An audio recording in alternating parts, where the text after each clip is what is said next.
Berdasarkan data dari Kementerian Ketenagakerjaan Republik Indonesia, pada bulan November tahun 2021 terdapat 72.983 pekerja terkena PHK selama masa pandemi COVID ini. Data ini diperoleh dari 21 dinas ketenagakerjaan dari 34 provinsi yang ada di Indonesia. Terus, apa yang akan mereka lakukan ketika terkena PHK? Halo, bersama saya Yorita dari Mirai People Development Consultant.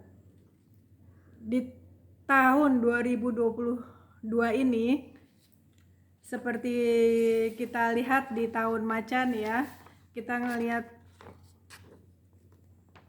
di kuartal kedua ini, kalau teman-teman perhatikan di atas ada lambang IW. Nah, IW itu maksudnya adalah wira swasta. Jadi pada tahun 2022 ini akan banyak orang yang berusaha untuk menjadi entrepreneur.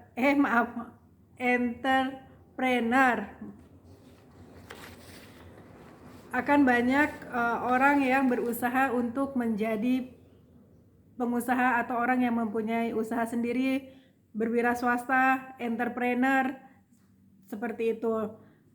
Tapi, nah kita lihat juga di bawah ya, di bawah itu ada energi 7K, dan 7K itu adalah kondisi yang berat. Jadi mereka sendiri tidak tahu apa yang harus mereka lakukan ketika mereka ingin menjadi seorang pengusaha atau mereka ingin mempunyai usaha sendiri. Seperti sudah dikatakan di awal bahwa berdasarkan data yang dirilis dari Kementerian Ketenagakerjaan, terdapat kurang lebih 72.000 pekerja terkena PHK selama masa pandemi ini. Terus ketika mereka sudah kehilangan pekerjaan, apa yang mereka akan lakukan? Untuk cari kerja lagi? Atau mereka akan berusaha sendiri atau berwira swasta atau menjadi entrepreneur? Sebagian besar mereka pasti berpikir bahwa mereka ingin menjadi seorang pengusaha. Mereka ingin mempunyai usaha sendiri.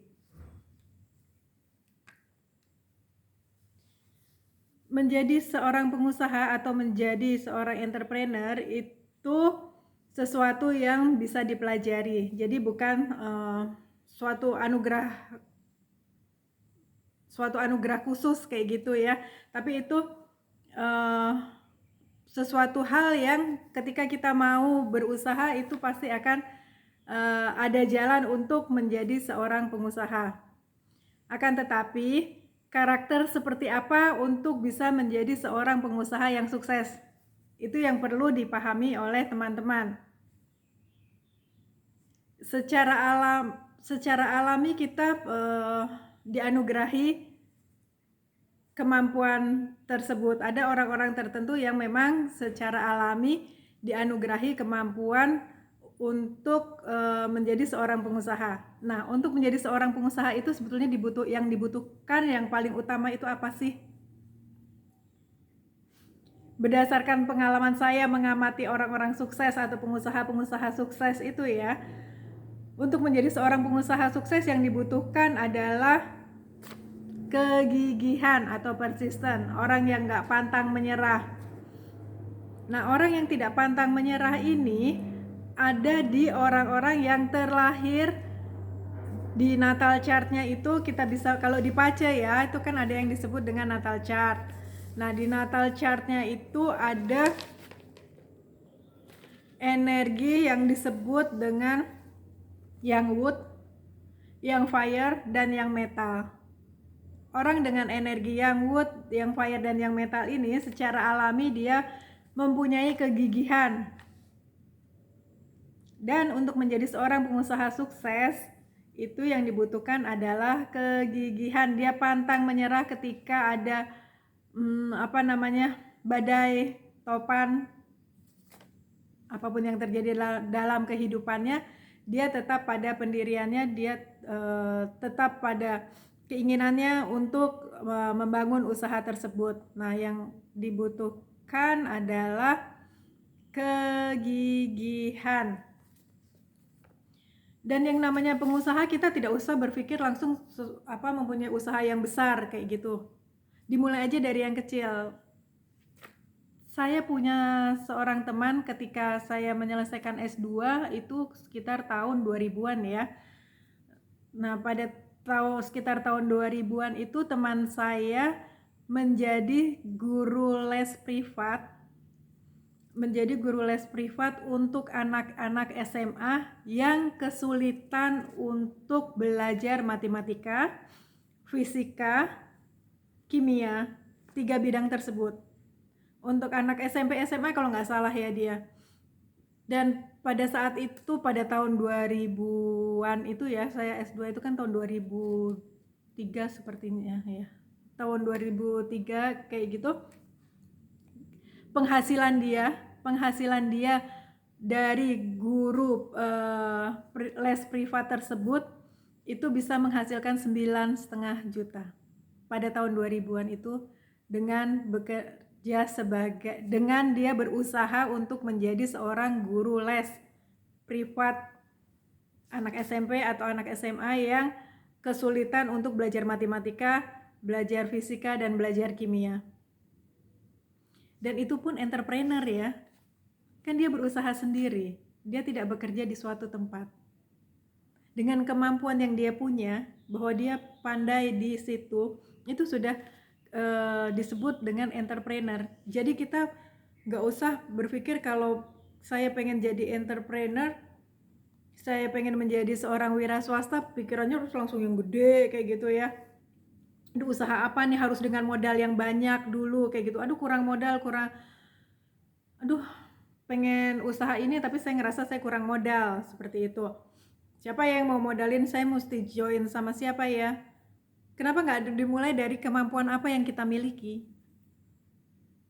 Ya kan? Kita ngelihat dulu ke dalam diri kita punya kemampuan apa yang kita bisa gunakan untuk kita jual. Seperti teman saya, kemampuannya adalah dalam bidang matematika, fisika, kimia. Kemampuan yang tidak saya punya, tapi teman saya punya. Akhirnya dia apa? Memberi les kepada anak SMP, SMA. Itu entrepreneur. Menjadi guru les piano, ada tetangga depan rumah saya menjadi guru les piano. Itu juga entrepreneur kan? Dia berusaha sendiri dengan keahlian yang dia miliki, dia jual. Jadi ketika teman-teman berpikir bahwa saya ingin menjadi entrepreneur tapi nggak punya modal, lihat aja ke dalam diri kita punya kemampuan apa yang bisa kita jual,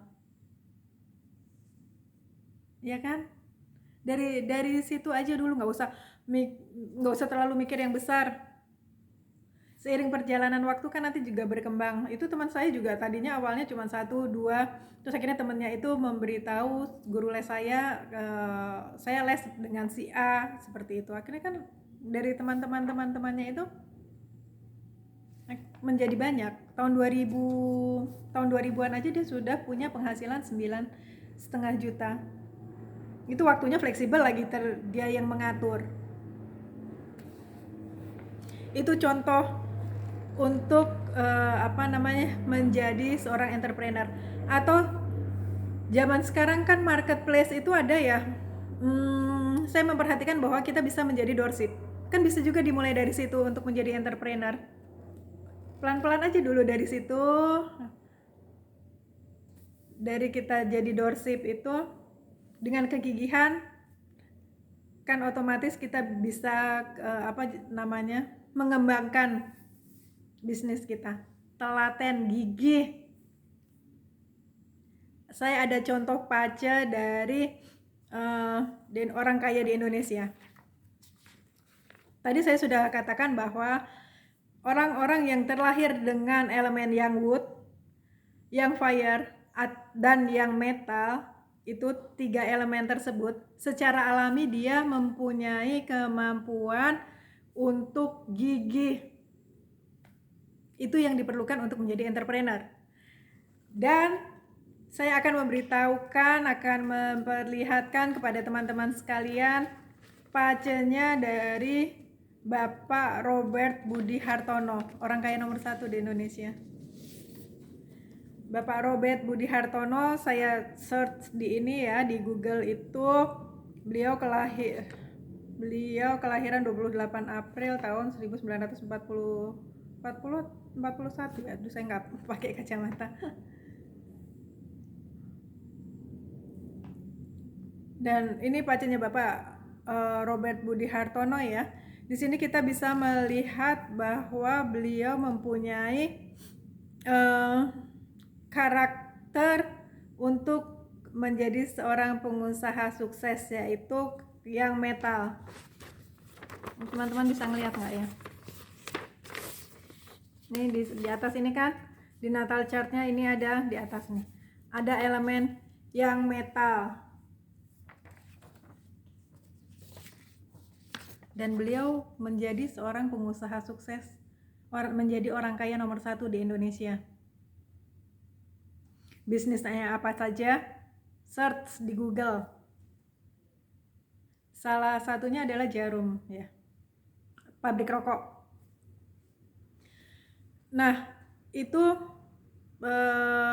elemen yang dimiliki oleh seorang pengusaha sukses. Kita dari Indonesia, sekarang di dunia. Pemilik Amazon, Jeff Bezos, pemilik Amazon. Ini apa namanya? Chartnya dia juga mempunyai elemen yang metal. Ini ya, pemiliknya Amazon, Jeff Bezos.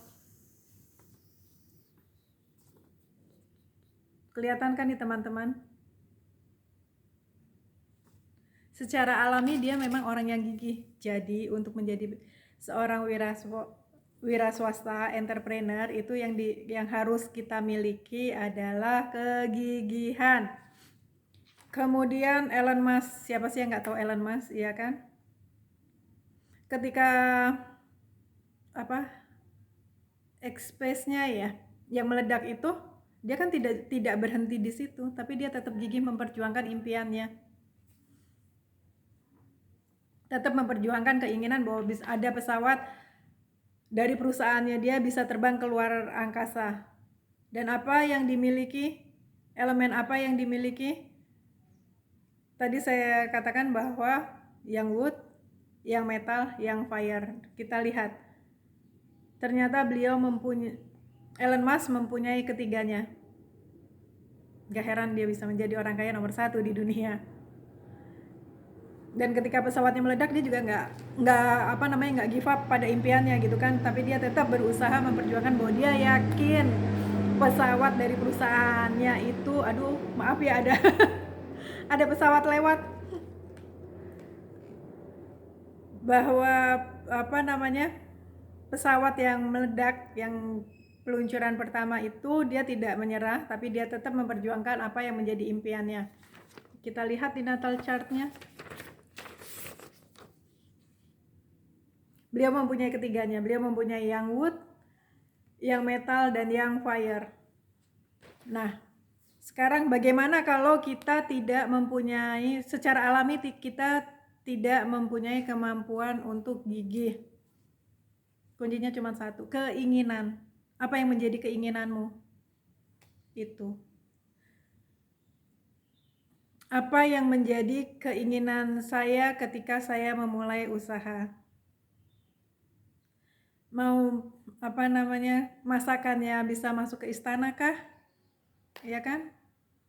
Atau saya makanannya itu bisa, misalnya ya, kita ini makanan, kita bisnis di makanan kita bisa sampai kita kirim ke luar negeri, bayar kita nggak cuma di Indonesia aja. Nah itu, jadi apa yang mendorong kita, mimpi kita, goal kita itu kita taruh kayak gitu kan, kita taruh di kepala gitu. Nah itu yang bisa membuat kita gigih memperjuangkan apa yang kita inginkan, atau kita gigih untuk menjadi seorang entrepreneur itu apa. Atau mungkin saya mau 7 turunan hidupnya nyaman semua, misalnya seperti itu kan. Bisa juga kan itu yang menjadi goalnya dia ketika dia memulai memulai usaha sendiri kayak gitu. Dia masih bekerja di sebuah perusahaan atau di sebuah instansi, tapi dia pengen memulai untuk usaha sendiri. Akhirnya dia punya goal kayak gitu kan. Kenapa dia walaupun sudah mendapatkan penghasilan tetap tapi masih pengen menjadi seorang pengusaha? Karena goalnya dia adalah 7 turunan, semuanya nyaman kayak gitu. Dia punya harta yang mungkin dia pengennya sampai 7 turunan tuh hartanya nggak habis kayak gitu. Nah itu juga bisa kan menjadi cita-cita dia gitu. Jadi kita taruh apa yang menjadi goal kita, apa yang menjadi cita-cita kita, itu yang akan mendorong kita untuk gigih menjadi seorang entrepreneur. Jadi entrepreneur itu sesuatu yang bisa dipelajari. Ilmu pemasarannya kita bisa belajar. Sekarang kan zamannya mudah ya, zaman internet, kita bisa googling, kita bisa mendapatkan ilmu di situ. Media sosial juga banyak yang menawarkan ilmu-ilmu gratis seperti itu kan. Ini kan saya juga gratis. Teman-teman tinggal mengakses YouTube saya dan bisa mendapatkan informasi. Demikian juga konsultan-konsultan yang lain. Kan banyak juga yang memberikan ilmu-ilmu, tinggal teman-teman pelajari dan kemas sendiri. Bagaimana caranya supaya saya bisa mendapatkan goal tersebut? Gigih, jangan pernah berhenti di tengah jalan. Walaupun energi hari ini berdasarkan heksagramnya adalah kita harus percaya pada diri kita bahwa kita lebih kuat daripada yang kita pikirkan, bahwa kita jauh lebih mampu daripada yang kita pikirkan. Dan jangan pernah berhenti ketika ada hambatan datang, karena heksagramnya kan beginningnya. Karena bisa jadi chaos atau kegaduhan atau suatu hambatan itu awal dari segalanya. Terima kasih, sampai bertemu di video selanjutnya bersama Mirai People Development Consultant. Jangan lupa like and subscribe. Kalau teman-teman ada ada tema yang ingin dibahas atau sesuatu hal yang ingin ditanyakan, boleh WhatsApp ataupun nulis di komen. Nanti kita bahas bersama. Terima kasih, sampai bertemu kembali di video selanjutnya.